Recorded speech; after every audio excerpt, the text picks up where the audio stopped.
Hi, I'm Sade. Welcome to Coffee Bookshelves. Today we are talking about this book, Only Big Bum Bum Matters Tomorrow by Damilare Kuku. Now, I read this book at the end of 2025, and I think it might be my favorite book of the year.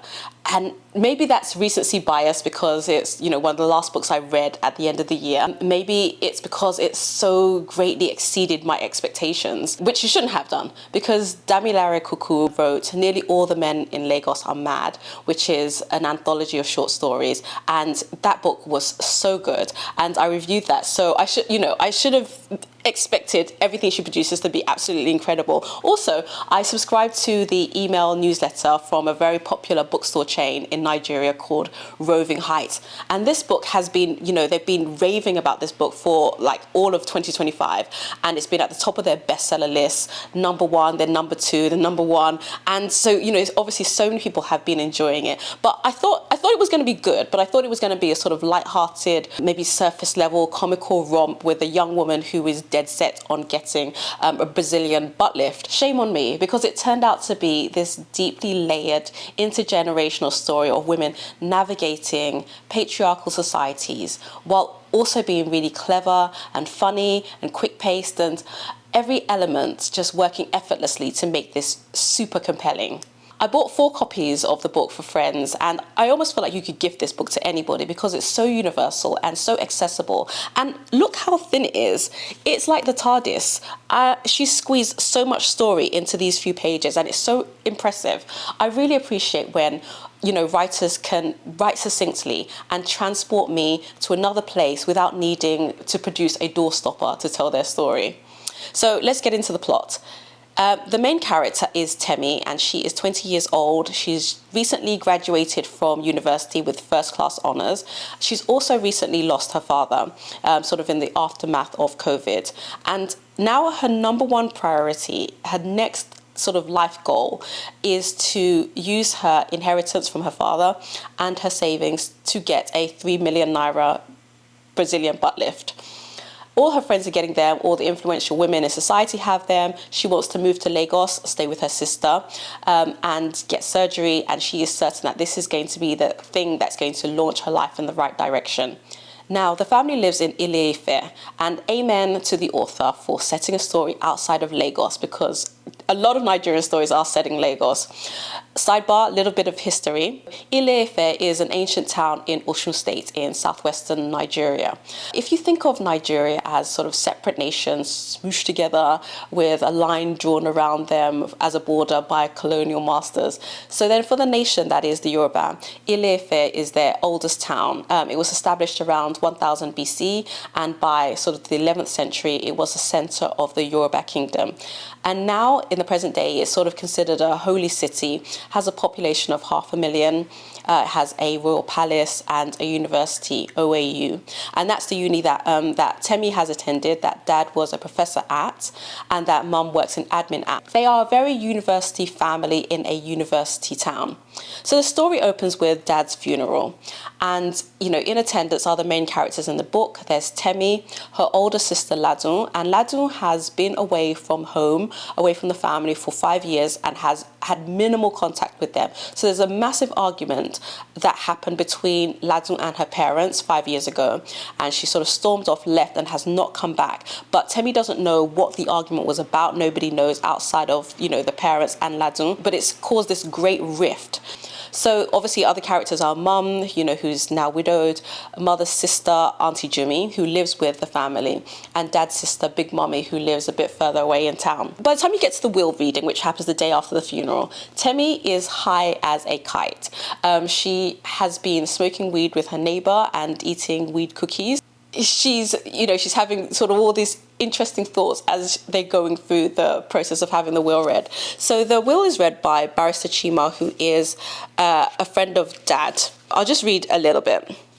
Barrister Chima started on a solemn note. Good morning. Once again, I'm sorry for your loss. No matter what is read today, please know that Tito loved you all so much. He asked me to say this. Lawyer, we know he loved us. Please let us move fast. You know I'm staying in town. Big Mummy pointed her talons toward the door, as if town was a place too far away to describe. Please let him speak, Aunt Jimmy said. The two women looked at each other, each picking the other person up with her eyes and slamming her onto the ground. The lawyer cleared his throat loudly, his Adam's apple bobbing up and down. You wanted to walk over and touch it to make it stop. His forehead suddenly looked too large. Perhaps he should have considered surgery himself. Forehead surgery. So the will is read, and some people are quite unhappy with the things that they have been bequeathed.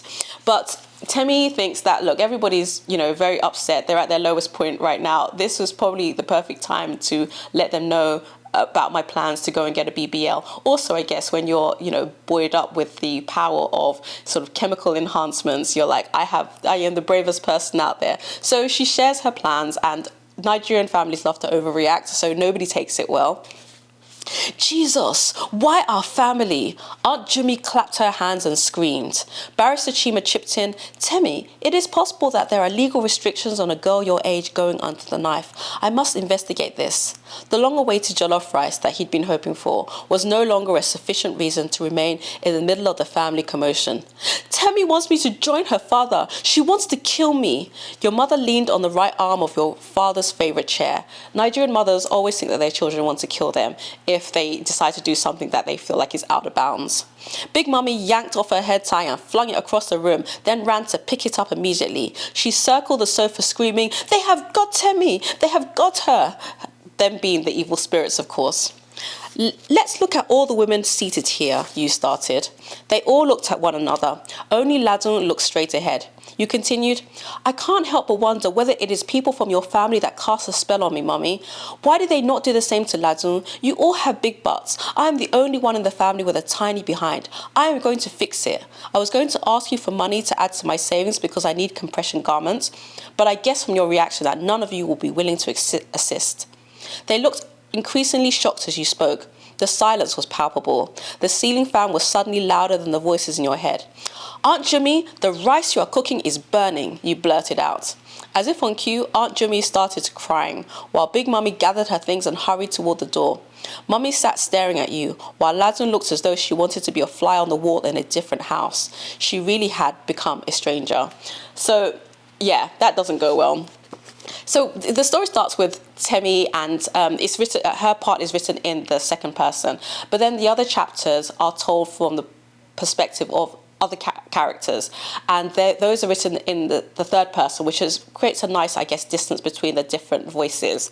And it's quite fascinating, like the dissonance between the internal lives of these people and the facade that they present to the world, which I guess, is very normal because people only see a fraction of who we are, right? All the stuff that goes on inside, nobody knows really. But also interesting is the hypocrisy between the things that you say and you do and the things that are happening internally. We already know what Témì's goal is. She wants to get a BBL. She's been teased about her bum since primary school, called Mopstick Témì and various other insults, and she hates going to the market because men verbally and physically harass her and then have the temerity to complain that she's got no butt for them to be grabbing. We also dive into Ladun, her elder sister's story, and she has had a very sort of similar history of harassment. She developed her curves early and had to learn to deal with the unwanted male attention that brought, and that really shaped who she became.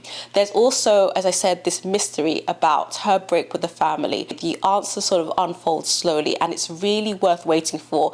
As you see the pieces come together, my face was just like, it's quite shocking. Barrister Chima is a great example of the hypocrisy. He advises Témì like a sage elder. Why would you want to cut into your body? Why would you want to change God's creation? That kind of attitude, right? Meanwhile, he has multiple side chicks and he encourages them to get BBLs and he pays for them. His philosophy is, what's the point of having extramarital affairs if the women you are cheating with don't fit your fantasy? He sort of divides women into Madonnas and whores, and the way that he treats his daughters and his wife, like sacred objects, is so different to the way he treats women who are outside of that circle. So then there's Aunt Jumi. mum's older sister who's lived with them for years. She arrived one day having left her husband and her children and never explained why she had come. She's got secrets galore while commenting on everybody else's business. As we see her story unfold and we learn more about what happened in her life, that story is very fascinating. It's also sort of intergenerational because we learn a little about Témì and, you know, the main mother, about their mother, how she raised them. So it's quite interesting to see these generations of women and the societal expectations, the world that they moved through. As is often the case, Aunt Témì did not get on with her mother, even though she comments on everybody else's sort of family relationships and stuff. She didn't get on with her mother, and she said, you know, when Mama passed away, I thought the only problematic person I knew in life was gone, until observation, her husband at the time, showed me who he really was. And they are, you know, chapters that end on sort of cliffhangers like that. So the life, you know, the mother that she was running from, she ran to a husband, and then he turned out to be not quite what she thought he was going to be. And again, just diving into her story is, I think she's one of the most interesting characters in the book. Then there's Dad's sister, Big Mummy, who visits far too regularly. She's angry and disappointed and bitter about a lot of things. One of the things she's angry about is that her brother married an Hausa woman, somebody from the north, and she's, you know, quite fanatical about religion, I guess, as a way to solve, you know, a salve to all the things that are making her unhappy. She projects her disappointment onto her sister-in-law. She's, you know, sort of like, I knew trouble would trail her. Why couldn't he marry a Yoruba woman? You know, if these children were my children, I would have raised them so much better. Then there's Mum, who is beautiful and insecure, and we roll back through her sort of tumultuous dating life until she gets married and has these two girls. And we watch how she deals with the ups and downs of motherhood. And it's quite hard on her. I think if I just read, you know, when her eldest child, Ladun, is born, she came into the world the day after Tito's birthday in 1997. She refused to open her eyes until Tito cut the umbilical cord that joined us. It was as if she knew her father was with her, even at birth. Even then, she didn't seem too comfortable with me. So this sort of, I don't know, this chasm between her and her eldest daughter is almost lifelong, really. And when she has her second daughter, their bond became so tight that I had Témì 4 years later, so that I too would have a friend. We named her Damilare, but I know her name is Témì, which means, Témì means in Yoruba, mine only. Because I wanted a child that could love me the way Tito and Ladun loved each other. She is a child that chose me, my own. So she has a tough time with motherhood. This is Damilare Kuku's first novel, and it is so self-assured. She is, you know, the author. She's a multi-hyphenate. She's a novelist, a scriptwriter, radio presenter, actress, Nollywood director and producer, just very much, you know, can do many things. And this book is so many things, and one of them is a love letter to sisterhood. You've got the two sets of sisters. You've got Témì and Ladun, and then, you know, the mum and Aunt Témì, who are sisters, and the sister-in-law, who's Big Mummy. And, you know, the story is sort of about watching how they manage their relationships with one another and how they navigate through the world.